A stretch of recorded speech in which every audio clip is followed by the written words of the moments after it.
Hello everyone, આજે આપણે ધોરણ 12ના ક્વેશ્ચન પેપરમાં આવતો સેક્શન એ એને સમજવાનો પ્રયત્ન કરીએ.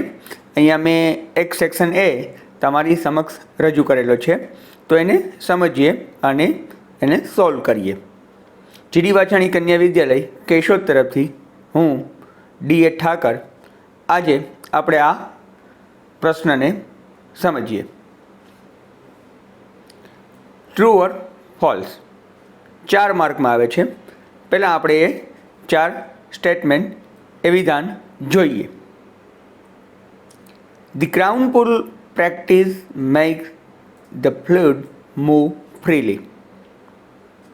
નાના was suffering from dissociative personality disorder.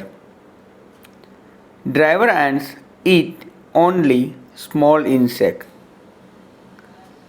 The statesmen and government have always ignored what the worker want. હવે આપણે એ સ્ટેટમેન્ટ ટ્રુ છે કે ફોલ્સ એ જોઈએ. તમે કદાચ તમારી રીતે એ જવાબ ગેસ કરી જ લીધા હશે. ચાલો એને સમજીએ અને જોઈએ.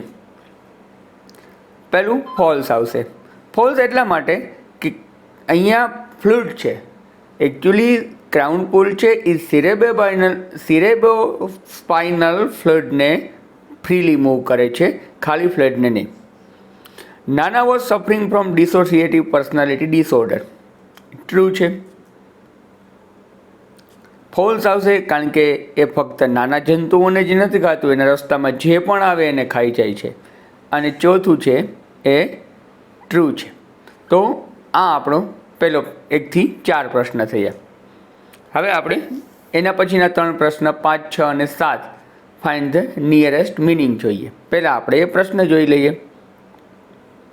કન્સિલ, અહીંયા એની સામે એના ઓપ્શન આપેલા છે. હવે એમાંથી સાચો જવાબ તમને ગેસ કરી જ લીધેલો હશે. યસ, એનો જવાબ છે હાઇડ.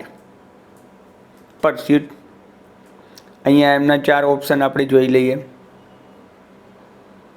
હવે એમનો સાચો જવાબ સર્ચ. હા, કારણ કે પરસ્યુટ એટલે કોઈ પીછો કરવો, એની પાછળ જવું, એટલે એની શોધ કરવી એવો અર્થ થાય છે. કન્ડેમ, એમના 4 ઓપ્શન જોઈ લઈએ આપણે. હા, એમાંથી સાચો જવાબ યસ, અહીંયા એમનો અર્થ હશે હેટ, નફરત. હવે આઈડેન્ટિફિકેશન ઓફ લેંગ્વેજ ફંક્શન એ 3 માર્કનું છે. તો અહીંયા તમારી સામે 4 ઓપ્શન આપેલા છે. Comparing, making supposition, expressing choice અને શોઈંગ રિઝલ્ટ. તો આપણે સ્ટેટમેન્ટ જોઈ લઈએ, વાક્ય જોઈ લઈએ. 8, 9 અને 10. He behaves as if he were a slave. The answer is making supposition. Yes, as if છે એટલે મેકિંગ સપોઝિશન આવશે. I would rather go out than stay at home. Yes, expressing choice. His performance is good enough to satisfy all. Enough આપેલું છે એટલે showing result. Respond to the sentence જે 4 માર્કનું છે એ જોઈએ એક એક કરીને. પહેલું વાક્ય આપણે જોઈએ કે Darshana said, why should we keep our house clean. અને પ્રશાંતનો જે આન્સર છે એ પર્પઝથી આપણે આપવાનો છે. આપણી પાસે 4 ઓપ્શન છે. We should keep our house clean so that we may not fall ill. We should keep our house clean in order to stopping illness. We should keep our house clean with a view to stop illness.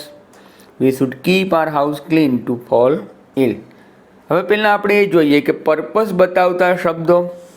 તો પહેલાંમાં so that હા બતાવે છે, બીજામાં in order two બતાવે છે, ત્રીજામાં with view to એ પણ છે, અને ડીમાં ટુ. તો ચાલો એમ તો હવે નહીં મેળ પડે કારણ કે બધાની અંદર એ પર્પઝ બતાવતા શબ્દો છે. હવે જોઈએ વાક્ય રચના પ્રમાણે સાચું શું અને ખોટું શું. તો ટુ ફોલ ઇલ એટલે ડીથી શરૂઆત કરીએ તો we should keep our house clean to fall ill. બીમાર પડવા માટે આપણે આપણું ઘર ચોખ્ખું કરવું જોઈએ. ના, એવું તો ખોટું જ થાય. પછી વિથ વ્યૂ ટુ પછી વર્બ આઈએનજી વાળું આવે, જ્યારે અહીંયા સ્ટોપ છે એ મેઇન ફોર્મમાં છે.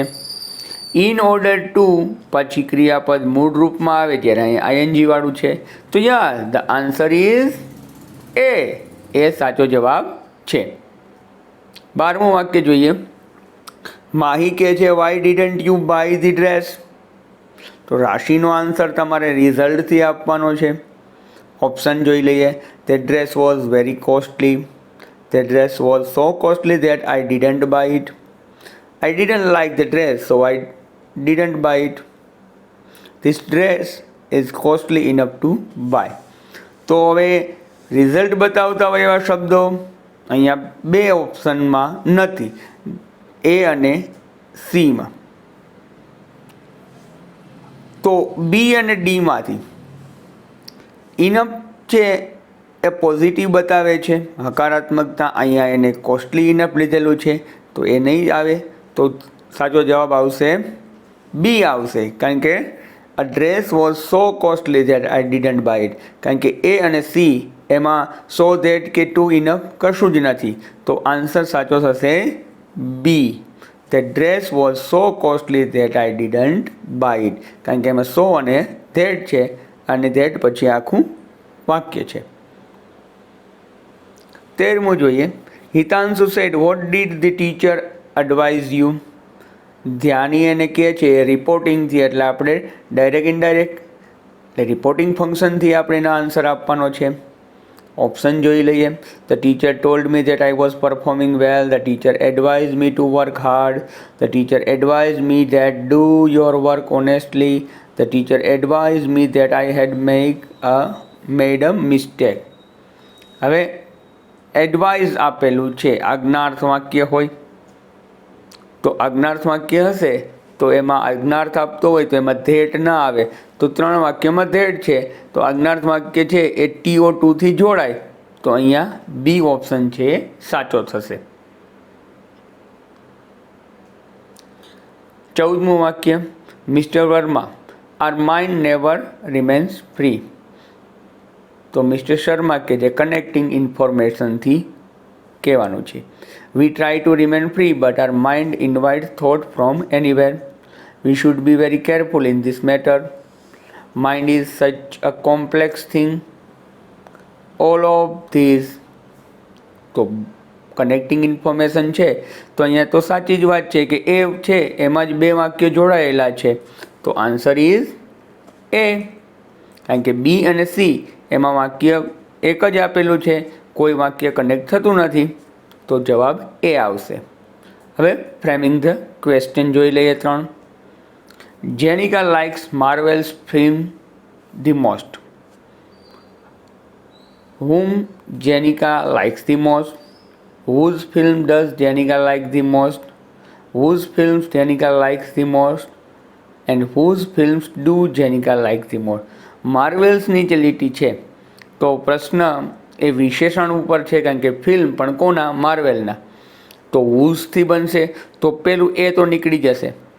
હવે ત્રણેયમાં વૂઝ છે પણ જો જેનિકા થર્ડ પર્સન સિંગ્યુલર થાય એટલે એની સાથે ડઝ આવવું જોઈએ. તો ડઝ આવતો એક જ ઓપ્શન છે બી. તો whose film does Jenika like the most. 16મો પ્રશ્ન જોઈએ. The Aswan dam is in Egypt. Where is the Aswan Dam built? Where the Aswan Dam is? Where is the Aswan Dam? All of this. હવે two બીથી પ્રશ્ન છે તો two બી છે એ હંમેશા કર્તાની આગળ આવે. તો અહીંયા આવતો હોય એવો એક જ જવાબ આવે, બે જવાબ આવે છે એ અને સી, કે where is the Aswan dam built and where is the Aswan dam. પણ બિલ્ટ તો આપણને ક્યાંય આપેલું નથી તો એ ઓપ્શન નહીં આવે. તો answer is C. Where is the Aswan dam સ્થળ બતાવે છે. The story of Disneyland illustrate Walt vision. Why does the story of Disneyland illustrate Walt Vision? What does the story of Disneyland illustrate? How does the story of Disneyland illustrate Walt Vision? And which story illustrates Walt Vision? હવે volt વિઝનની નીચે જે લીટી છે તો સીધી રીતે આપણે સમજી શકીએ કે જ્યાં વોલ્ટ વિઝન આવતું હોય આન્સર ખોટો હોય તો એ, સી અને ડી એમાં વોલ્ટ વિઝન આવે છે તો એ આન્સર રહેશે જ નહીં. તો સાચો આન્સર થશે B. What does the story of Disneyland illustrate. અને આમ પણ તમે ક્રિયાપદને પ્રશ્ન પૂછીએ તો શું વડે પડે છે કે શું ઇલેસ્ટ્રેટ કરે છે? Volt vision. તો વોટથી પ્રશ્ન બનશે. તો બી એક જ એવું છે કે જેમાં વોટથી પ્રશ્ન છે. તો what does the story of Disneyland illustrate. Framing the ક્વેશ્ચનનો 18મો પ્રશ્ન.